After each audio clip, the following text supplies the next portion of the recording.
students. So we are continuing with the human reproduction. Today we will discuss about the embryogenesis, parturition and lactation. So let us see the first cell which is produced after fertilization is the zygote, and you can see here this is the ampullary isthmic junction where the secondary oocyte after formation of egg has been fertilized, and now the zygote has been produced, and this zygote will now move as well as develop. Now how it is developing? This zygote will first it will divide. Now you can see here the cells of the zygote is dividing, and this division is a special type of division called cleavage. So this division of the zygote is a special type of division called cleavage by which it develops to embryo. So once the zygote divides, we call it embryo. Now what is cleavage? Cleavage is a special type of division where the cells divide but does not grow in size. You can see here the overall size is same, but the number of cells is gradually increasing. So cells will divide, but there will be no growth or increase in the size. So it is a special type of mitotic division, and each cell which are produced by this division are called blastomere. So each cell here, these are called blastomere.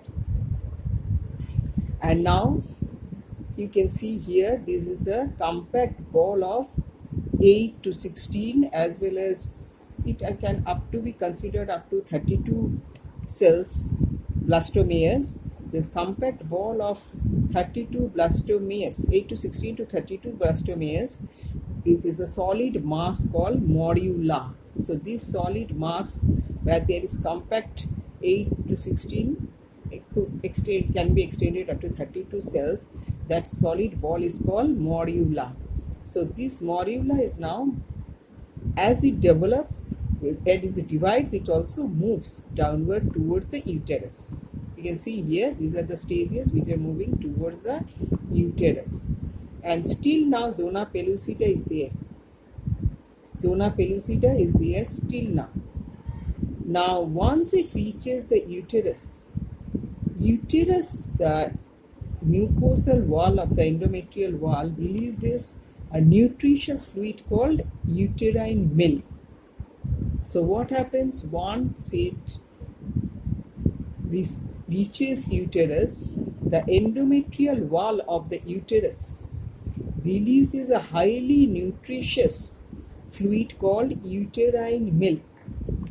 These cells now absorb this uterine milk, and there is a spurt of growth.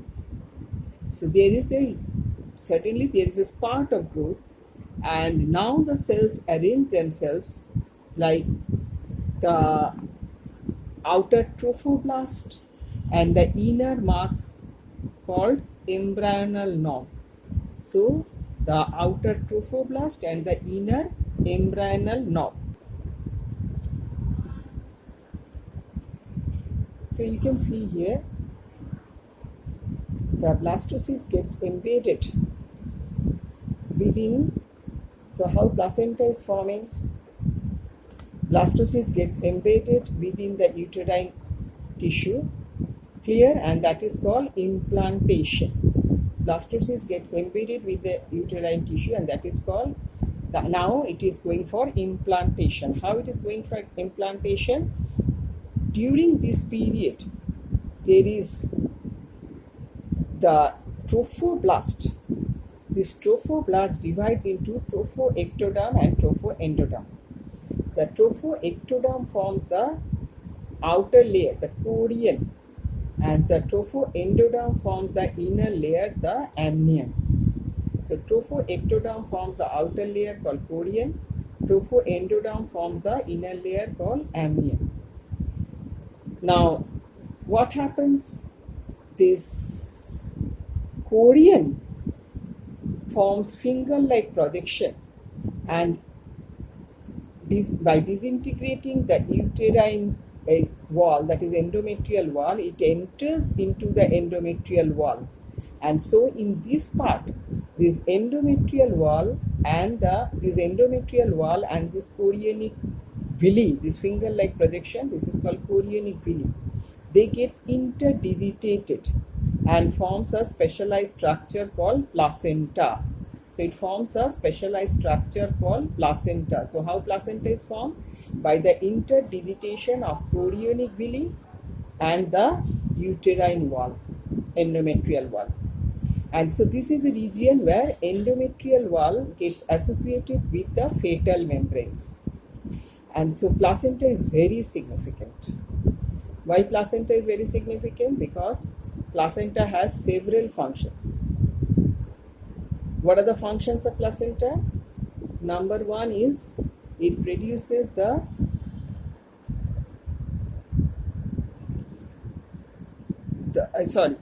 it secretes, or from the mother's blood, it helps to provide nutrition to the growing embryo. It collects the waste from the growing embryo. It provides the respiratory gases like oxygen to the growing embryo, collects carbon dioxide from the growing embryo, provides antibodies to the growing embryo.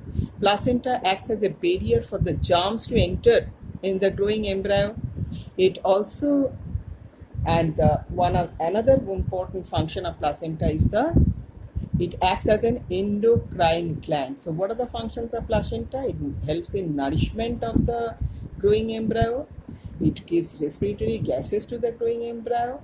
It provides antibodies to the growing embryo. It collects the excretory products. It collects the respiratory gases like carbon dioxide. It acts as a barrier for the germs to enter in the growing embryo. And it also acts as an endocrine gland. Now, how placenta acts as an endocrine gland?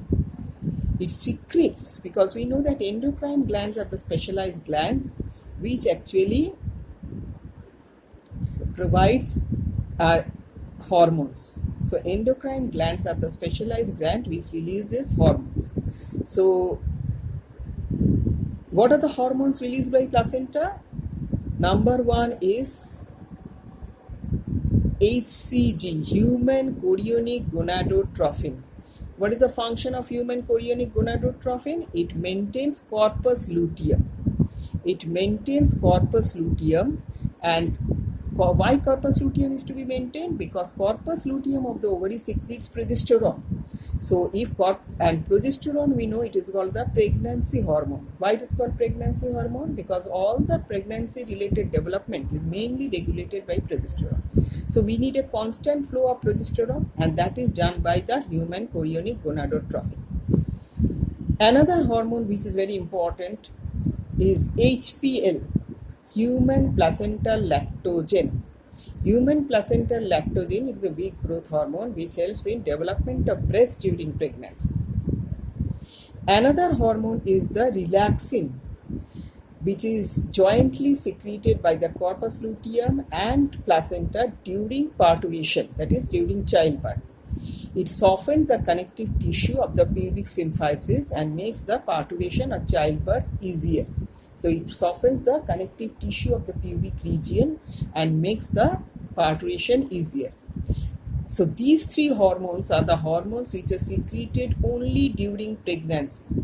But placenta also secretes other hormones which are secreted normally also by other parts like progesterone, estrogen. These are also secreted by placenta. So placenta acts as an endocrine gland also. Now what happens in this? Here we see this. So here there is already a chorion has developed. Then amnion has developed. A trophoendoderm forms the amnion. This amnion secretes a fluid formed in amniotic fluid. The inner cell mass which were there in the blastocyst. This is the inner cell mass of the blastocyst. This inner cell mass of the blastocyst organize them as two layers, that is the epiblast outer larger cells and inner hypoblast inner cuboidal cells. The inner, so this at this stage the blastocyst has now transformed to gastrula. Clear? This is called gastrulation. And this hypoblast is there to form the endoderm, and the epiblast will form the ectoderm and mesoderm. Clear? So now the placenta the embryo is developing, and next there will be organogenesis in this. So germinal layer will form, and next there will be the organogenesis, that is the formation of organs. So the formation of organs, we know organogenesis, and now we will call it fetus. So what are the organs formed? We know that ectoderm will mainly forms the epidermis of the skin, hairs, nails, the hypothalamus, mammary glands. Mesoderm forms the ligaments, tendons, bones, cartilages, heart, blood vessels. Endoderm forms the epithelium of tongue, digestive tract except the anal canal. It also forms the bronchi, lungs, larynx, trachea, and many others. So many organs are formed by this. So all those organs are formed by various layers of the germinal layers. And the initiation, at the first there is differentiation of notochord, and after the first month of pregnancy, heart is formed. Clear? And then limbs and digits develop at the end of the second month. During the first trimester, most of the major organs are formed, and at the fourth month of pregnancy, it is characterized by the rapid growth of the fetus, and at the 9th month, we know the fetus gets fully developed at the end of the 9th month.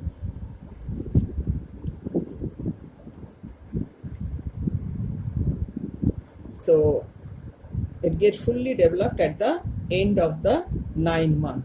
And now the next part is the parturition.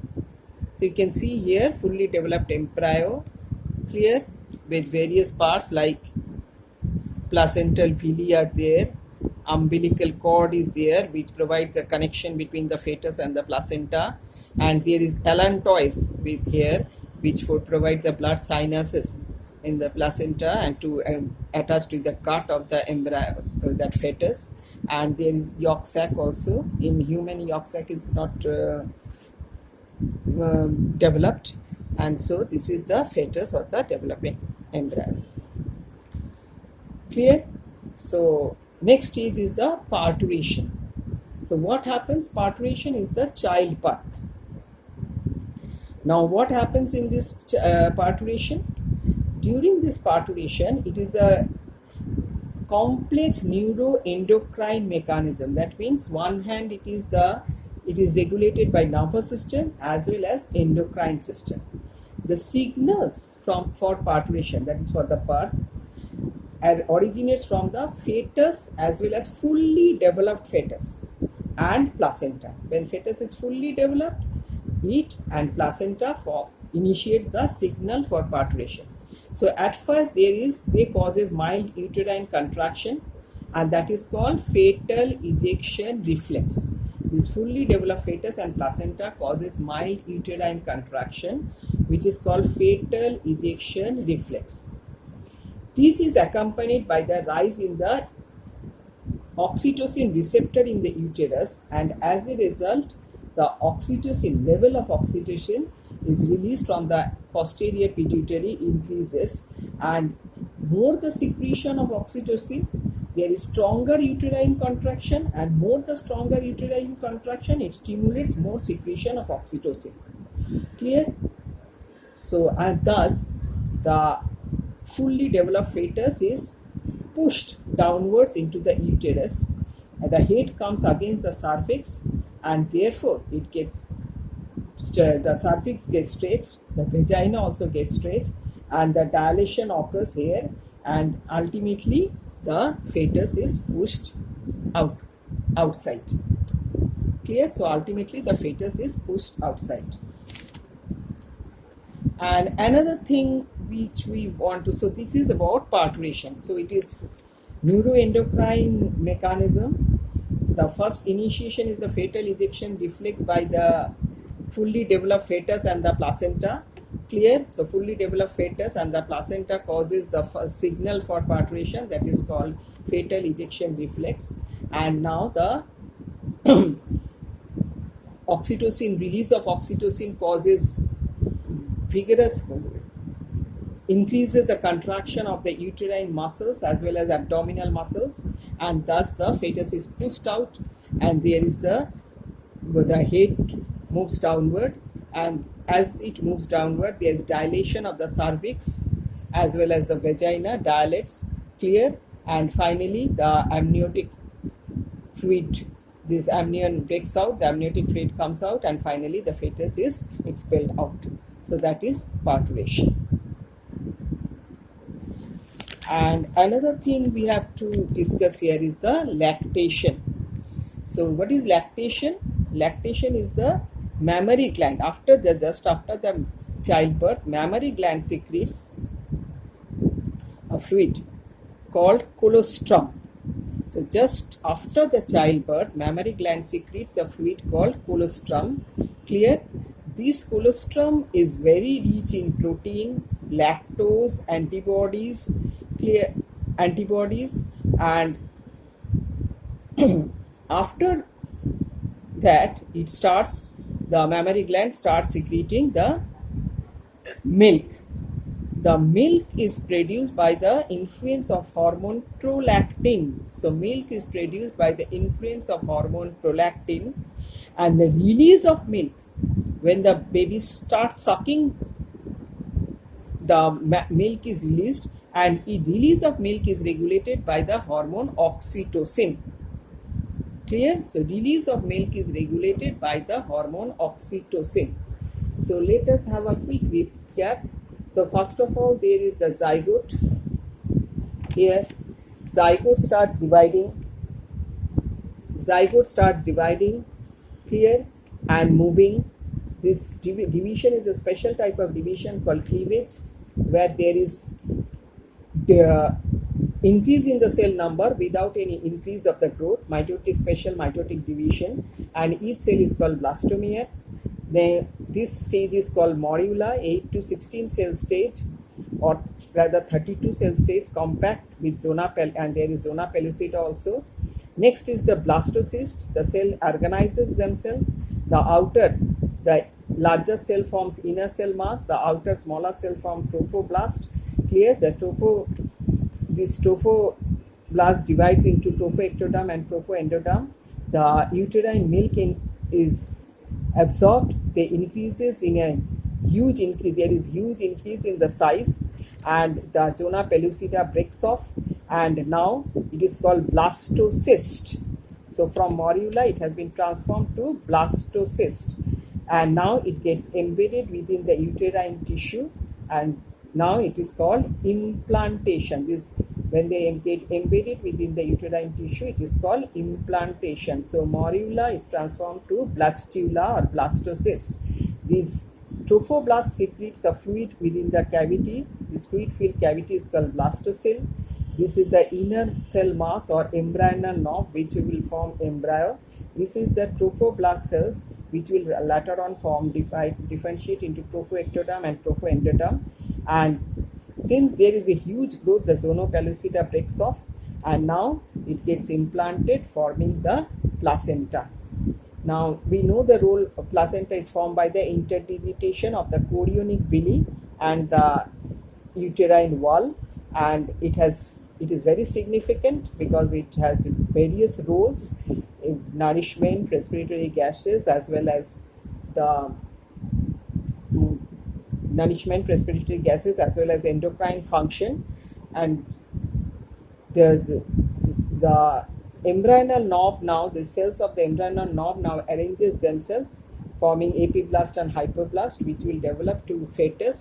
When the organogenesis start, it is called fetus, and various organs are produced clear by the various germinal layers, ectoderm, mesoderm, and endoderm. And finally, when the 9 months fully developed fetus is expelled out and this is called parturition. And so this is here we will end today. I think it is clear to you. Go through it properly.